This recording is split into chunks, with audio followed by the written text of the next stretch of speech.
नमस्कार, आप देख रहे हैं जगत क्रांति टीवी और मैं हूं आपके साथ ज्योतिका। आइए रुक करते हैं खबर की ओर।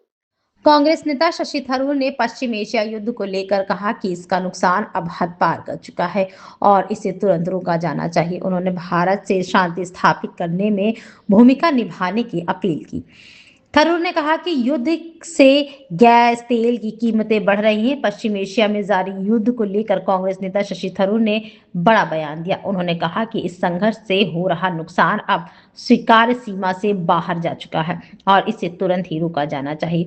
थरूर ने साफ कहा कि यह युद्ध सिर्फ लड़ने वाले देशों तक सीमित नहीं है, बल्कि इसका असर भारत समेत पूरी दुनिया पर पड़ रहा है। नई दिल्ली में एक कार्यक्रम के दौरान मीडिया से बात करते हुए थरूर ने कहा कि वह हमेशा से शांति के पक्षधर रहे हैं। उन्होंने कहा कि युद्ध किसी समस्या का हल नहीं है और अब समय आ गया है कि दोनों पक्ष अपने रुख में नरमी लाएं। उन्होंने भारत से भी अपील की है कि वह इस युद्ध को खत्म कराने में बड़ी भूमिका निभाए। थरूर ने कहा कि यह संघर्ष आम लोगों की जिंदगी को सीधे प्रभावित कर रहा है। उन्होंने बताया कि तेल और गैस की कीमतें बढ़ रही हैं, जिससे भारत समेत कई देशों की अर्थव्यवस्था पर दबाव पड़ रहा है। उन्होंने कहा कि इस युद्ध का असर सिर्फ पश्चिम एशिया तक सीमित नहीं है, बल्कि पूरी दुनिया इसके असर को महसूस कर रही है। कांग्रेस नेता ने कहा कि युद्ध एक बेकार और नुकसानदेह प्रक्रिया है। उन्होंने अपने संयुक्त राष्ट्र के अनुभव का हवाला देते हुए कहा कि सैनिक खुद युद्ध नहीं चाहते हैं, क्योंकि वे जानते हैं कि इसमें कितना दर्द और नुकसान होता है।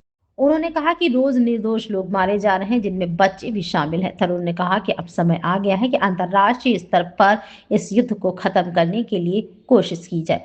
उन्होंने ओमान के विदेश मंत्री की अपील का जिक्र करते हुए कहा कि कई देश चाहते हैं कि यह संघर्ष जल्द खत्म हो।